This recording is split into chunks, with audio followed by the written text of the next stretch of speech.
이 부분이 저의 가장 사랑하는 장면이에요. 아 진짜요? 예, 이 콘택트 전체에서 제가 말을 잘해야 될 때, 진정성 있는 얘기를 해야 될 때 이때 조디 포스터의 장면을 계속 떠올려요. 네가 하는 연구는 말이 안 된다, 공상과학이다. 그 말 딱 들으면 사실 상처를 받아야 되는데 조디 포스터가 딱 일어나면서 제가 진짜 공상과학 얘기를 해드릴까요? 그러면서 이제 한 미치광이 형제가 하늘을 날려고 했다.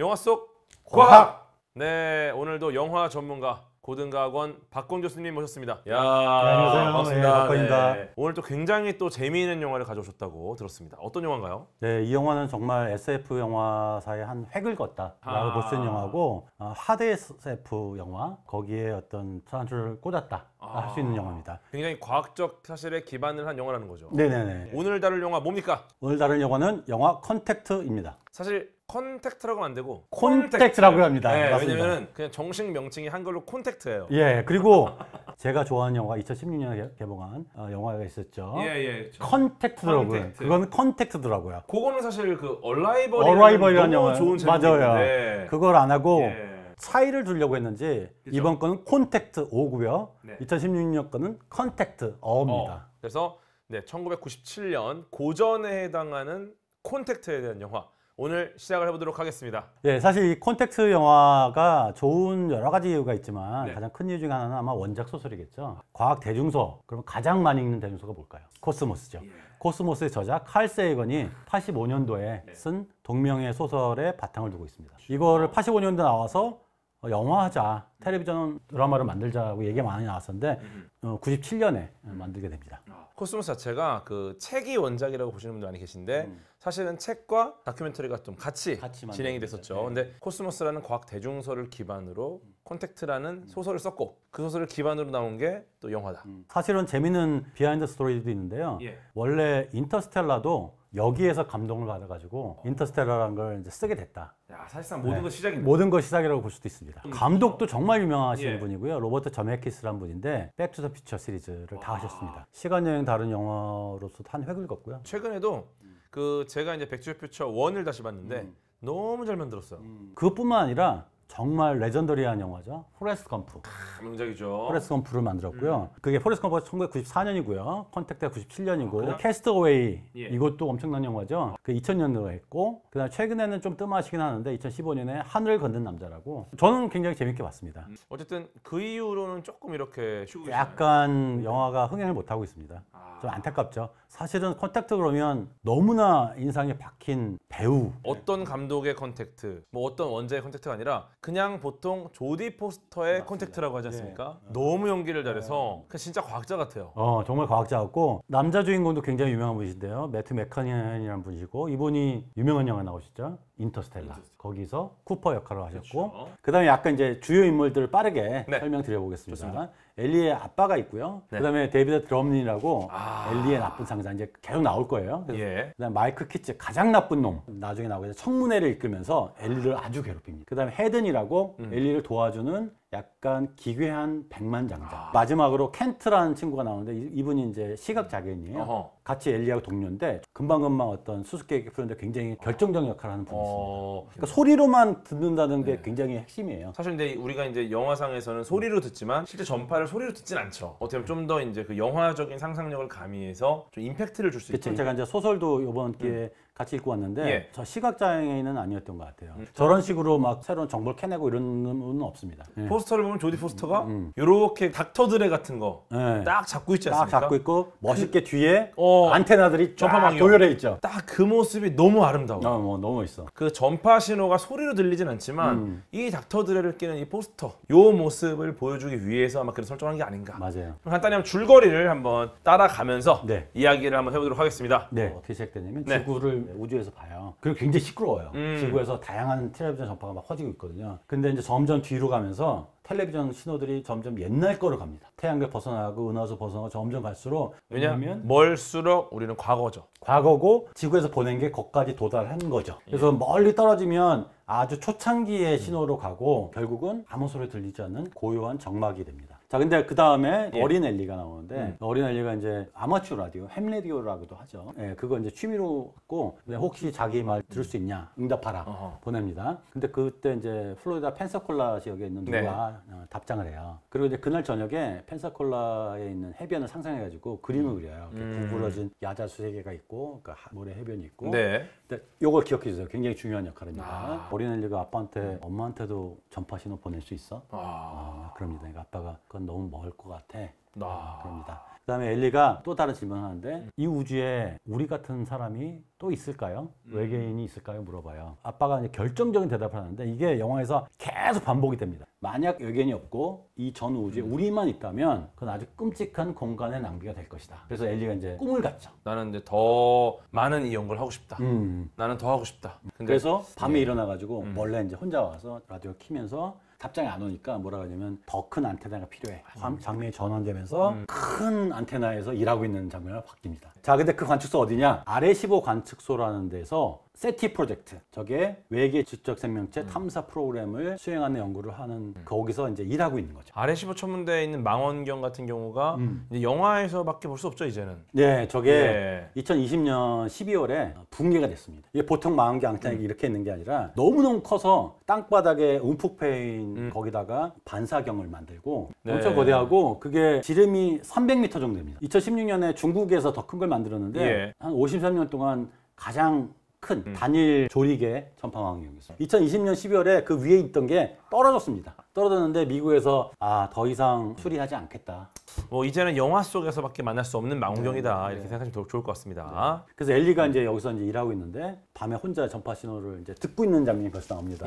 이제 시각 장애인 켄트를 여기서 만나는데 그 다음에 엘리가 이제 다음날 시내에 갔는데 거기서 또 쿠퍼를 만나죠. 쿠퍼가 좀 더 익숙하죠. 팔머를 만나는데 여기서 이제 팔머가 자기가 작가라고 합니다. 과학기술이 인류 문명에 특히 제3세계에 어떤 영향을 끼치는지 조사하고 다니는 작가인데 사실은 미국의 NSF라고 NSF 거기에 수장인 데이비드 드럼리 여기 온다 소리를 듣고 보러 왔다. 근데 엘리가 막 웃으면서 드럼리 사실 자기 지도 교수 같은 너무 잘 아는 사람이에요. 또 중요한 장면이 나오는데 과자 같은 거 먹고 있는데 과자에서 무슨 상품이 나와요. 딱 뜯으니까 거기 안에 조그만 나침반이 나와요. 너 가져. 수작을 거는 거죠. 굉장히 안 좋은 플러팅이죠. 그래서 이제 엘리가 그냥 너 갖는 게 좋을 것 같다. 그래서 다시 돌려줘요. 근데 이 나침반이 계속 여러 번 나옵니다. 상식적으로 선물을 과자 봉지에서 그렇죠? 이거 약간 옛날에 우리 치토스 먹을 따조. 네, 맞아요. 따조를 주는 거랑 비슷한 거예요. 이거 누가 좋아합니까? 누가 좋아하죠? 포켓몬 빵 열었다가 스티커 주는 거예요. 이거. 맞아요. 피카츄나 뭐 라이츠면 모르겠는데 뭐 그냥 두트리오 이런 거 준 거거든요 지금. 이거는 좀 아니다. 그래서 엘리가 거부하긴 하는데 이 나침반이 너무너무 중요한 역할을 해서 좀 기억을 하시면 좋을 거예요. 근데 이제 팔머가 또 수작을 걸죠. 저녁 같이 먹자. 엘리가 싫다. 두트리오 스티커 준 사람 누가 좋아합니까? 근데 대신 이제 엘리가 이제 마음이 좀 들었어요. 그래서 사실 드럼리 이번 주 화요일에 온다. 찾아와라. 말을 하죠. 힌트를 좀 주는 거죠. 힌트를 좀 주는 거죠. 그렇죠. 드럼린이 실제 왔습니다. 근데 드럼린이 되게 세상의 시류에 적응하는 과학자예요. 자기 정치적 야심도 크고 그래서 과학도 실용적인 거를 좀 신경 써야 된다. 그래서 엘리하고 이제 논쟁도 하고 팔머가 얘기를 하면서 팔머가 신부라는 사실이 드러납니다. 종교인이다. 종교상이 드러나고 그래서 엘리하고 이제 다시 얘기를 하게 되는데 우주에 분명히 외계인이 있을 거다라고 하니까 팔머가 맞장구를 낙쳐요. 맞아, 외계인이 없으면 너무 끔찍한 공간의 낭비일 거야. 어디서 많이 들어봤죠? 이게 또 아버지의 아빠가 향수. 했던 말이잖아요. 바로 사랑에 빠지죠. 야, 운이 좋았네요. 그래가지고 이제 하루 동안 같이 보내요. 그 다음에 이제 팔머는 이제 자기 성직자니까 자기가 신의 존재를 느낀 경험에 대해서 얘기를 합니다. 엘리는 이제 과학자잖아요. 그렇죠. 믿지 못하겠다. 신의 존재를 바랐기 때문에 그런 느낌 받은 게 아니냐. 망상 아니냐.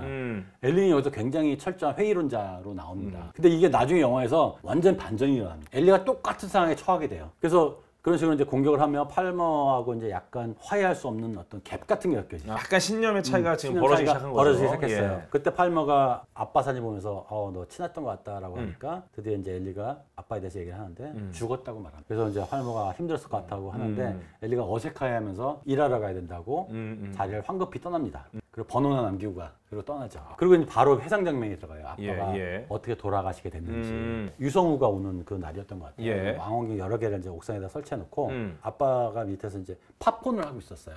보면서 팝콘 먹으려고. 그래서 아빠 빨리 와 그러고 있는데 쿵 하는 소리가 나는 거예요. 쓰러진 거예요. 심장 쪽에 문제가 있었던 것 같아요. 그래서 아빠의 심장경이 2층에 또 있는 거예요. 또 2층을 막 가지려고 뛰어가는 장면이 슬로우 모션 나오는데 연기를 너무 잘한 게 너무 그 얼굴 표정이 절망에 빠진 표정이 나오고 약을 구해갔지만 이미 늦은 거죠. 그래서 아빠는 이미 이제 벌써 없었고 바로 아빠의 장례식장이 되는데 아마 이때부터 엘리가 종교에 대해서 거부감을 느꼈던 것 같아요. 신부가 와서 우리에게 때때로 왜 이런 일이 일어나는지 모르는 일들이 가끔 일어난다. 그걸 신의 의지라고 믿고 나가는 수밖에 없어 라고 하는데 엘리는 만약 약이 1층에 있었다면 빨리 갖다 줬고 아빠는 죽지 않을 수도 있었을 거다. 신의 의지하고 상관없다는 식으로 얘기를 하죠. 아마추어 라디오와 햄 라디오 키면서 아빠 거기 있어요 하고 찾죠. 그러니까 이제 왜 이런 일이 벌어졌을까? 내가 뭔가를 기여해서 밝혀내고 싶은 그런 욕망이 있었을 것 같아요. 그러니까 엘리가 어떤 사람인가에 대한 딱 그 배경을 깔아준 거죠. 그렇죠. 다시 현재가 됐습니다. 드럼님. 아까 나쁜 보스가 이걸 캔슬시킨 거야. 자기 이거 쓸데없는 거다. 드럼님이 뭐라고 하냐면 너가 굉장히 전도 유명한 과학자인데 에일리언 찾는다고 인생 허비하고 있다. 내가 이걸 끊기는 게 너한테 더 도움이 되는 거라고 하니까 엘리가 버럭 화를 내면서 내 인생은 내가 망치든 말든 네가 무슨 상관이냐 하고 막 튀쳐나오죠. 드럼님도 이해가 가요. 대학원생이 연구 주제 잘못 잡은 거거든요. 그렇죠. 왜냐면 똑똑한 애고 나중에 나오지만 하버드에서 교수 자리를 받았는데 그거를 거부하고 이거 찾겠다고 온 거예요. 자기 이제 아까 그 켄트 동료한테 전화 걸어서 뉴멕시코로 가자. 거기에 초거대 배열 전파 관측소 Very Large Array VLA라고 하죠. VLA 거기로 가서 연구를 계속하자. 그리고 우리가 펀드를 받아야 된다. 전화를 하고 끝내 팔만테 전화하지 않고 갑니다. 나침반을 남겼기 때문에. 나침반. 솔직히 전화번호만 있었으면 전화했을 텐데. 이놈 봐라 이거. 끝까지. 이약 물고 나침반을 나침반이네. 지가 버리지. 이거는 저 같아도 전화 안 합니다. 그래서 바로 다음 장면이 이제 연구비를 받아야 되잖아요. 그래서 또 이제 헤든 재단. 헤든이 굉장히 억만장자. 지금으로 보면 약간 일론 머스크 같은 돈 굉장히 많고 과학에 관심 많은 하지만 좀 괴짜 같은 사람한테 거기서 이제 연구비를 주는 거에서 지원해서 발표를 하러 갔습니다. 이 부분이 저의 가장 사랑하는 장면이에요. 진짜요? 이 콘택트 전체에서 제가 말을 잘해야 될 때, 진정성 있는 얘기를 해야 될 때 이때 조디 포스터의 장면을 계속 떠올려요. 네가 하는 연구는 말이 안 된다. 공상과학이다. 그 말 딱 들으면 사실 상처를 받아야 되는데 조디 포스터가 딱 일어나면서 제가 진짜 공상과학 얘기를 해드릴까요? 그러면서 이제 한 미치광이 형제가 하늘을 날려고 했다. 너무 멋있잖아요. 맞아요. 그 미치광이들 정말 공상과학이 아니었으면 지금 우리는 비행기를 타고 이동할 수 없다. 그 이야기를 딱 하면서 멋있게 탁 나가버리잖아. 나가려고 했죠. 선정위원 한 명이 전화를 딱 받고 나서 CCTV로 보고 있었거든요. 돈 줘라. 연구비 승인됐다. 그렇게 해서 연구를 받고 VLA에 가서 연구를 수행하게 됩니다. 이름도 직관적이에요. 베리 라지 어레이. 엄청 큰 배열이다. 바로 다음 장면이 회의에 갔다 왔는데 3개월 안에 종료된다. 짐 싸라. 이 얘기 듣고 화를 내면서 서로 막 싸우죠. 그래서 켄트도 이제 그만하자. 근데 엘리는 혼자라서 할 거니까 건들리면 간다라. 계속 뭐 이러고 있는데 이거 돈 안 주죠. 당연한 거 아니겠습니까? 이제 다 끝난 거잖아요. 끝났죠. 다 끝났죠. 망했다. 망했다. 짐 싸자. 동료들도 이제 망했다 이러고 있죠. 근데 CNN에서는 이제 팔먼은 잘 나가고 있었어. 책을 써서 아주 정말 유명한 저자가 됐어. 그 얘기하죠. 과학기술로 인류가 더 행복해진 건지 아닌지 물어봐야 된다. 자기는 더 행복해지지 않고 있는 것 같다. 라고 얘기를 하고 있습니다. 쿠퍼 잘 나가던 시절이네요. 그리고 이제 그 인터뷰 방송이 우주를 퍼져나가고 있어요. 근데 그때 우주에서 신호가 옵니다. 박동이 옵니다. 심장 박동. 그렇죠. 그래서 엘리가 막 놀래가지고 자동차를 타고 무전기로 하면서 너 여기 빨리 찾아라 그러면서 동료들한테 지령을 냅니다. 어디에서 오는지. 왜냐면 이게 지구에서 올 수도 있잖아요. 그리고 노이즈일 수도 있고 로컬일 수도 있어요. 그렇죠. 지구에 반사돼서 오는 걸 수도 있어요. 실제 이런 경우가 많은 게 뭐 예를 들어 전자레인지 돌렸다가 그 신호가 갖고 오해하기도 하고. 동료들 이제 와가지고 동료가 탔죠. 어디서 오냐면 지구로부터 26광년 떨어진 베가 행성에서 온다는 소식을 알게 됐죠. 방향을 알았죠. 방향을 알았어요. 그래서 막 얘기를 하고 있는데 갑자기 박동이 끊겨요. 저한테는 가장 인상적인 장면이 이거였어요. 박동이 멈췄어요. 이제 끝이구나 라고 생각하는 순간 다시 시작이 돼요. 근데 두 번 둥둥 한 다음에 둥둥둥 5번 7번 11번 나옵니다. 이거 소수다. 프라임 넘버다. 근데 사실은 재밌는 게 뭐냐면 예. 콘택트가 워낙 사람들한테 인상을 많이 남겨서 외계인이 연락이 오면 소수로 온다라고 다 생각하고 있었어요. 그리고 워낙 이 수학이라는 것 자체는 우리가 있는 걸 발견하는 거지 만들어낸 게 아니다 보니까 우주의 공용어를 수학이라고 보는 천문학자가 많이 있잖아요. 나중에 나오긴 하는데 키츠라고 빌런이 왜 외계인이 그렇게 앞서 나갔으면 영어로 보내지 수학으로 보내냐. 엘리가 그러죠. 수학은 가장 보편적인 언어다. 그걸로 보내는 게 너무나 타당하다. 그 빌런은 좀 약간 많이 모자라네요. 예, 생각이 좀 짧아요 보니까. 근데 여기 딱 신호가 오는 순간이 굉장한 전환점이죠. 그렇죠. 굉장히 예. 큰 전환점이다. 근데 이제 이 동료들은 좀 의아해요. 왜냐면 베가 행성계가 예전에도 여러 번 신호를 했는데 아무것도 안 했었거든요. 근데 왜 지금 여기는 오는가? 베가 행성계는 굉장히 젊은 행성계예요. 거기서 직접 생명체가 진화할 정도로 나이가 많지 그렇죠. 않아요. 그러면 예. 이상하잖아요. 이상하죠. 예를 들어서 뭐 신혼부부인데 그 집에서 갑자기 대학생이 나와. 맞아요. 이러면 뭐야? 예. 신혼부부가 어떻게 여기서 대학생을 낳았어? 그렇죠. 그래서 이상하다고 생각합니다. 일단 그래서 이제 모든 사람한테 알려라. 엘리가 그러죠. 다음날 난리가 났죠. 드디어 외계인의 신호가 도착했다. 온갖 기자, 온갖 정부 관계자들이 다 전파 간수소로 들이닥쳤습니다. 역사적인 순간이니까. 그렇죠. 그중 한 명이 드럼린이에요. 그렇죠. 아까 또 빠질 수 없죠. 연금이 자른 사람. 예. 그 다음에 국가안전보장회의의 의장인 키츠가 또 왔죠. 요런 데는 또 빠지지 않아요. 빠지지 않죠. 예. 근데 갑자기 이제 켄트도 불러드려요. 근데 켄트가 딱 듣는데 소수 말고 다른 정보가 거기 깔려 있다. 아, 뭔가 더 있다. 뭔가 더 있다. 거기서 하모닉스라고 그러는데 그래서 엘리하고 막 말하면서 뭐 복잡한 얘기를 막 하는데 예. 엘리가 여기 영상이 있다. 그리고 음성도 들어있다. 그래서 그 텔레비전에 연결해봐라. 여기서 또 아까 소수 이상으로 영화를 본 사람들 충격 주는 장면이 나옵니다. 그렇죠. 흑백 화면이 펼쳐져요. 근데 그거를 이제 쫙 줌 아웃을 하니까 아돌프 히틀러였습니다. 너무 충격을 받죠. 그래서 아돌프 히틀러. 어떤 장면이냐면 1936년에 베를린 올림픽이 개최를 되는데 그때 이제 아돌프 히틀러가 독일 민족의 우수성을 선전하기 위해서 굉장히 공을 많이 들였고 특히 그 중에 하나가 텔레비전 방송을 처음 한 겁니다. 인류 역사상 최초의 TV 방송. 그거를 외계인이 받은 거죠. 우리가 뭐 외계로 송출하진 않았지만 외계인은 그 신호를 받았다. 퍼져나가니까. 퍼져나가니까 멀리서 전 받은 거죠. 퍼져나가니까. 예. 그거를 증폭을 한 다음에 어허. 다시 지구한테 보낸 거예요. 우리가 이거 봤다. 우리가 외계인이 TV 송수신을 할 만큼 지적인 거를 우리가 인지했으니 우리도 안다는 거를 너한테 알려주겠다. 좀 이상해 보일 수 있는 게 예를 들어서 그럼 지구의 신호 아니야 저거? 저게 어딘가 돌고 돌다가 다시 돌아온 거 아니야? 이럴 수 있는데 사실 그렇게 오래전의 신호가 다시 수신되는 가능성이 낮죠? 그렇죠. 다시 증폭을 엄청나게 예. 하야만 올 수 있는 거죠. 그렇죠. 굉장히 멀리서 어떤 처리를 하고 돌아왔다라고 보는 게 좀 더 이성적입니다. 근데 키츠는 백악관에 연락해. 히틀러가 나왔어. 굳이 히틀러를 히틀러처럼 우리를 다 죽여 없애자는 선언을 하는 걸 수도 있잖아요. 그래서 백악관에서 드디어 이제 회의가 소집이 됩니다. 예. 물론 엘리도 거기 갔죠. 예. 그래서 엘리는 이제 이거는 그런 의미가 아니라 그냥 단순히 전파 신호를 받아서 보낸 거다라고 말을 하려고 준비를 하고 있는데 그걸 딱 기자 앞에 나가려고 그래요. 클린턴 대통령을 이렇게 컴퓨터 그래픽을 만들어가지고 이제 그거 하는 것처럼 나오는데 예. 참고로 클린턴 대통령이 컴퓨터 그래픽을 자기가 만들어진 건 몰랐다고 그래요. 아 그래요?